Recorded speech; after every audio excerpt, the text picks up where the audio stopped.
Hello, welcome to the Vandal Factory podcast featuring me, Henry Raby, co-host alongside Natalie Quatermass. On the Vandal Factory podcast, we feature interviews and we play music and we read poems and we talk about arts and we talk about activism.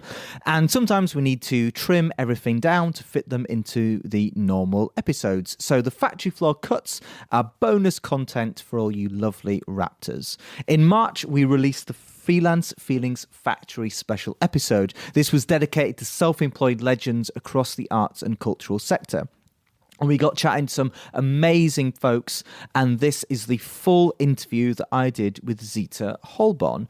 So Zita is a multidisciplinary artist. She's a poet, a musician, an educator, and a trade unionist. So we spoke to her about her workshops, her practice, and her work for Artists Union England. I also bumped into Zita on a trade union congress demo in London in 2022, so you can listen to a whole bunch of different voices on episode 8 from the trade union and the creative sectors. This episode is going out on International Workers' Day, so a huge shout out and solidarity to all workers across the world and artists who are slogging away in the cultural sector. But of course, our value as workers doesn't come from how many hours we work. Our value isn't dictated by the pay we get or how appreciated we are by our bosses. Our value comes from the good things we put into the world, and I place huge value on the activism and the artwork that Zita does. So please check her out. Go and look up her beautiful artwork as you listen to this conversation, because it really is some amazing, stirring stuff. Please give us a like, give us a share.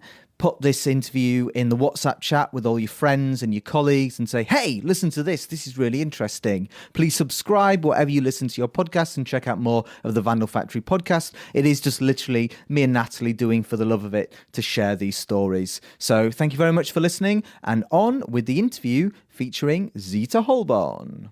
Hello, my name is Zita Holbourne, visual artist, a performance poet, a writer, vocalist and curator, and I'm also an activist and campaigner, a trade union leader, community activist, and an equality and human rights campaigner.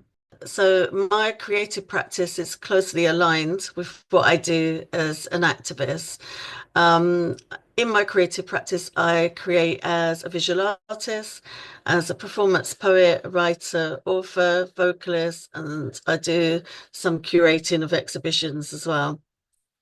And central to all of those different parts of my creative practice are equality, freedom, justice, and human rights. Do you find that when you're working in visual art and when you're working in poetry, there's different things you want to say or different things you want to communicate using the spoken word and the visual art form? Or do you find that it's all just one big tapestry of creativity for the urgent things you need to say about the world? Yeah, I think the messages can be the same a lot of the time, but obviously the delivery of those messages is different, how it impacts on people, how they relate to it, what audiences you might reach can be very different. What are those audiences that you find yourself performing to or exhibiting to? I've seen you do performances and talks literally on protests and outside police stations. What are those spaces that you find yourself sharing your art in these days? Yeah, so I do all of those things that you've mentioned, rallies and demos and protests, but also, you know, I get booked sometimes for more corporate events, for some businesses and workplaces, equality and diversity and inclusion, and recognizing actually it doesn't always have to be somebody coming and giving a lecture or a talk. You can do something creative and people will relate to that and actually get stuck in and get involved as well. And it can be very good for their thought processes and healing and well-being to participate in that. So part of my practice is also in education and history and sort of embedding the histories that are written out of the history books, and promoting cultures and celebrating our cultures and being proud of who we are, as well as using poetry and visual art as a tool to facilitate education around a wide range of subjects, whether it's climate change, human rights, race equality. You must, do you have a little memory of success stories of people who've come to you and said, like, you've helped me unlock something or rethink something or restructure something, or like inspired me? Because I think in these conversations, I look back and go, where did I get my education from? And I go, well, I heard about these things about the Windrush, for example, seems to be erased from the history books growing up. I learned about it through a Benjamin Zephaniah poem. I learned about the Spanish Civil War through a Clash song. So, my education seems to be so much through art. Do you have those moments? Do you sort of remember them and hold them of people coming and saying, this is really like unlocked something for me? Yeah, and it happens quite a lot. You might have met somebody, or you haven't really met them. They were in an audience, or they saw a piece of your art, and then you'll see them later on. It could be years down the line, and they said, "Well, going to your gig or going to that exhibition really inspired me to start creating myself. And, I've published my first poem, or I've started doing art or set up my own practice. So yeah, it makes you feel really good inside that your work has reached people. But the fact that it's reached people and inspired them to do something themselves, yeah, it's really heartwarming. Some artists wouldn't necessarily, their instinct isn't to share, to encourage. Their instinct is to, promote their own fantastic art. Where does that come from for you, for that need to say, actually, we can all be artists and we can all be change makers in our own way? I think my creativity is an extension of everything else I do as an activist and campaigner. Um, and it's more about what I'm motivated to create. And a lot of the time, I'm motivated to create around what I'm experiencing, what I'm campaigning on, what's going on in the world. So it feels like, like a visual diary, and documenting what's happening as it happens, whether it's for a poem or a short story, an article, or a painting. Um, and it's a way of me processing what's happening. So in the first instance, I'm not really creating with an audience in mind. I'm not creating necessarily to get a message out to people. Unless obviously, that's a specific purpose. I think, okay, I'm going to create this because or I'm commissioned to do something because I want to get that message out. If people then connect to what I've created, um, and it resonates with them and it makes them think about those issues, then that's an added bonus. You can't see, but I'm nodding along furiously. I couldn't agree more. Well, let's talk about some of those campaigns then. You, you've your involvement in the trade union movement is I don't know. It's a list an arm's length. I don't know if you could just talk about the different committees and the different roles you have in trade unionism, and yeah, where that comes from for you, why that's such so important, what the movement means to you. Yeah, so I'm a lifelong, what I'd call a lifelong trade unionist. The very first union I joined was the Graphic Media and Paper Union, which doesn't exist anymore. So it was the relevant union for me to join for the job I was doing. And I just joined automatically because it was the thing to do. I was kind of brought up, you go to a workplace and you join the union. But I ended up becoming a local representative in that union. I was encouraged and asked, and probably because I'm quite vocal and outspoken. And so every place that I've worked, I've joined the union. I was involved for many years, decades, in fact, with the Public and Commercial Services Union and held pretty much every position you could think of, at various levels, including National Vice President. But running alongside that, I was already very active in the Artists Union England since its inception. And we're still quite a young union. And I'm the joint national chair of Artists Union England. I chair Public Services International Education Support and Cultural Workers Network, or I co-chair it. With another activist who shares the chairing responsibility with me. Um, I'm on the General Federation of Trade Unions National Executive Committee and on the Trade Union Congress, um, uh, Black Women and Sexual Harassment Working Group. So there's sorts of all different levels that I'm involved in unions, but I actually work freelance for two unions as well. One as a national campaigns officer, the other representing people in cases. And what would you say are the challenges at the moment that you're supporting in the cases? What are some of the key issues that artists are facing in 2025? So artists are largely freelance workers. Our members, who are artists, are largely freelance workers or on short-term contracts, and therefore they're working really precariously. Very often they haven't got strong contracts or, written terms and conditions of the piece of work that they're carrying out.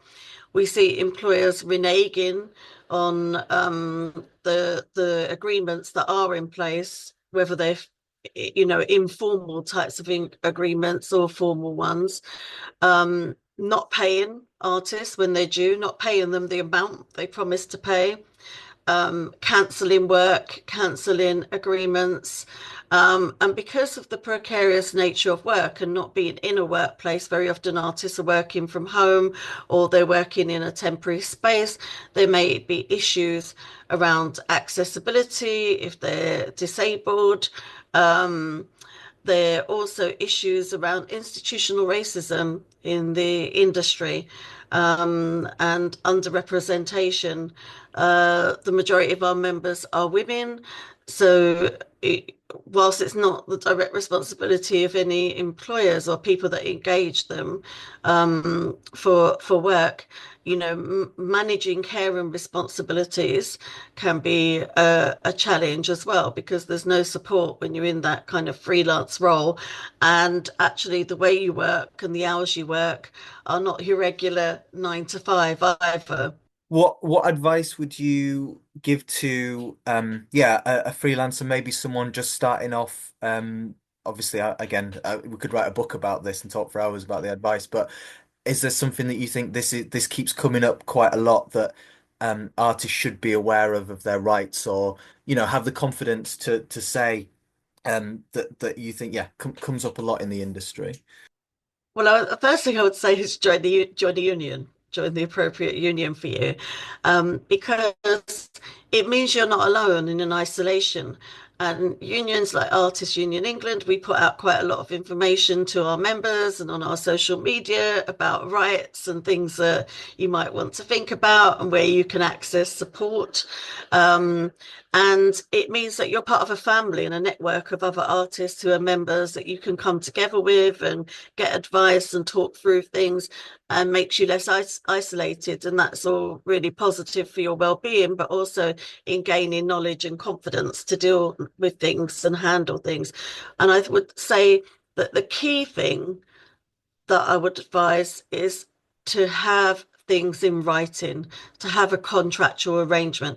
Yes, an exchange of emails or a verbal conversation can count in law as a contractual arrangement, but it can also be quite vague and not very clear. Having a written agreement, thinking about how much is this going to cost you to produce this piece of work, the taxes that you've got to pay, and ensuring that you don't undersell yourself. Artists Union England and a lot of other unions that represent creative freelancers have recommended rates of pay. So that can be useful because sometimes artists can undersell themselves or they're offered quite a low amount, actually offer asked to do things for free on the basis, or it will give you a platform and it will promote who you are. Well, actually, that doesn't pay the bills. And why should you have to work for free? If you were in another profession, you wouldn't be told, oh, because you're new in this profession, just come and work for 6 months in this office, or be a cleaner, or be a lawyer for 6 months for free, and then we'll pay you later on because it will promote you.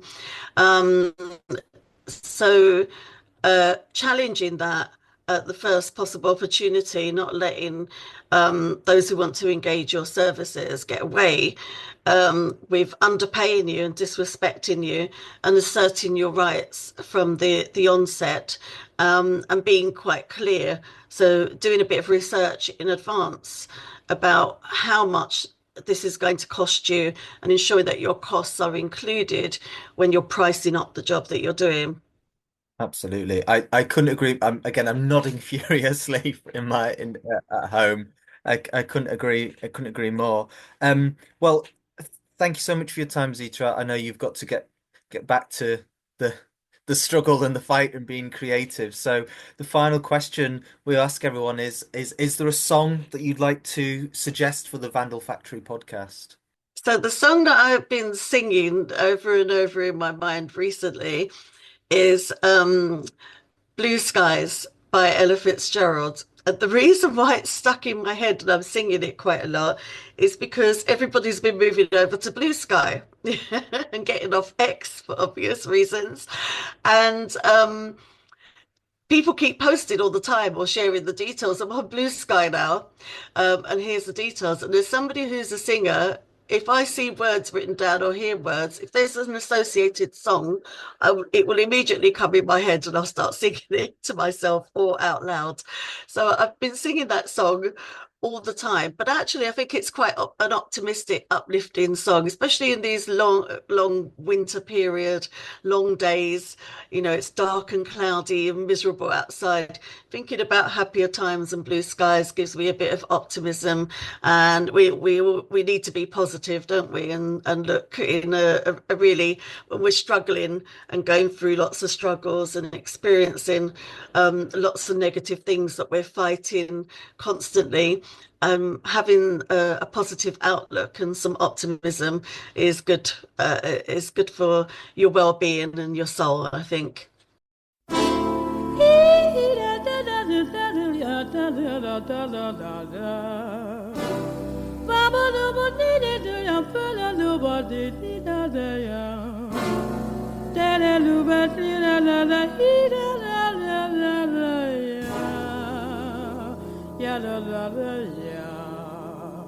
Blue skies smiling at me, nothing but blue skies do I see. Bluebirds singing a song, nothing but bluebirds all day long. Never saw the sun shining so bright, never saw things going so right. Noticing the days hurrying by, when you're in love, my how they fly. Blue days, all of them gone, nothing but blue skies from now on.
Never saw things going on so right.